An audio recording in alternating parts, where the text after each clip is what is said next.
All right, guys, back again. So, video number 3 in our series of how to use MyFitnessPal.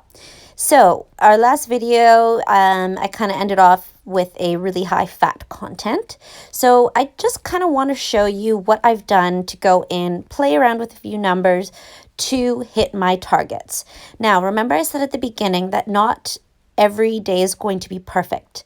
Now, you can see how I've completed my diary here. At the very top, you'll see where my goal is on the left, 1500. I have entered 1496 calories, so I actually only have 4 remaining. So that's pretty spot on.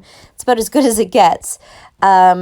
And exercise, by the way, you're never going to enter that because when we give you your calories and your macros, we already take into account the type of exercise that you do. So you're never entering your exercise, just as a caveat, just so you know. So if I click on the number 4 where it says remaining, that takes me to my nutrients for the day. So when I showed you it at the beginning, there was zeros, and then I showed you later on when my fat content was really high with a very minimal entry in my diary. Now you can see here, my protein is pretty much only 5 grams off, which is great. Carbohydrate is spot on, which is fantastic. My fiber is a little bit low. Now, when I look at fiber, that indicates to me that I'm not getting enough fruit and veggies. So you want to get that 25 grams of fiber to ensure that you're meeting your health requirements. So, for example, I could probably throw in some berries for my breakfast and take out some of the Nutri-Grain cereal because you're going to get more fiber out of the berries than you are the cereal. So that's just a side note, but yeah, the fiber indicates just how healthy you are, basically. Now, your sugar, you want to keep that obviously below what the target is.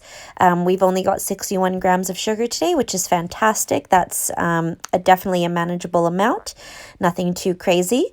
And then our fat is slightly over by 2 grams, which is a much better improvement from what we had before. Now, I'll show you exactly what I did. So going back to the diary, I'm just going to hit the X in the top left corner. Now, I left the breakfast the same. So I've got my Nutri-Grain cereal and my almond milk. I left that the same. So the way I think of it is some people have a very non-negotiable breakfast that they're not willing to give up. So if that's something that you're not willing to give up, then leave it and change something else. So what I did is I went into my lunch. Got the sourdough, I've got the mayonnaise. Instead of salami, I'm having chicken breast. A lot leaner, higher in protein, and I get a larger amount because the calorie density is less. So anything with a higher fat content is going to have more calories. Reason being, 9 calories per gram in fat, while protein and carbohydrate is only 4 calories per gram. So that's why you'll see anything that's fatty will be more calories. Just a side note as well. So salami out, chicken breast in. My dinner, I'm having some chicken breast and I'm tossing it with a delicious salad full of veggies and nutrients. So I've got 100 grams of spinach, 150 grams of boiled potatoes. I've got my dressing, which will be half a tablespoon of olive oil and half a tablespoon of red wine vinegar, which is an amazing combo, by the way. I'm also going to put in some beetroot that is boiled, 75 grams, and 50 grams of capsicum.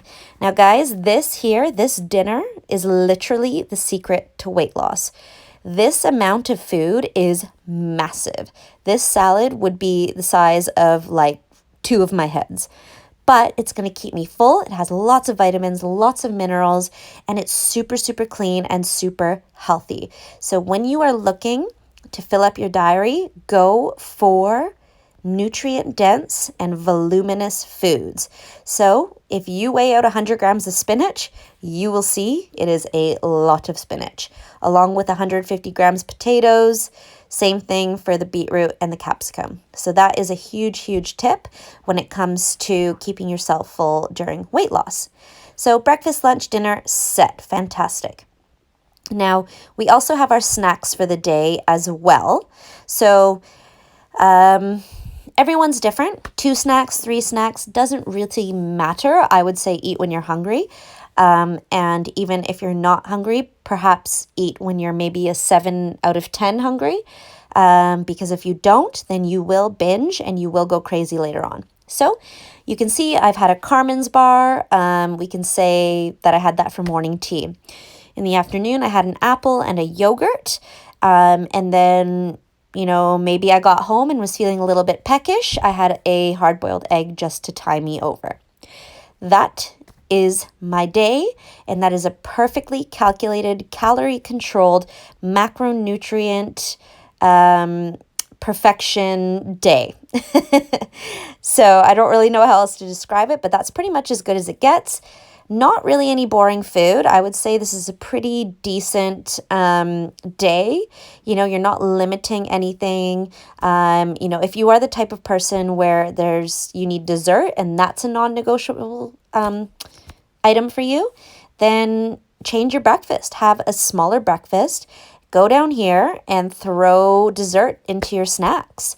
And maybe it's a cup of ice cream. That is fine. Add the ice cream first and work backwards. Always enter your non-negotiables first, the things that you feel like you really need to have every single day. If that's a flat white, let it be a flat white. And then work backwards from there. And then, my friends, you will have a perfectly calculated day. You can eat what you want. You don't have to follow a meal plan. And if you get to lunch and you're like, I really don't want this, then you can go get something else or make something else that you feel like. So yeah, that is what a perfectly calorie calculated day looks like. Once again, there's your protein, carbohydrate, and fat, almost bang on. Your macros, percentages are almost perfect. And that is what we hope to see every single day.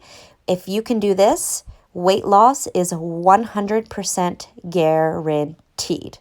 All right. Stay tuned for the next video, guys.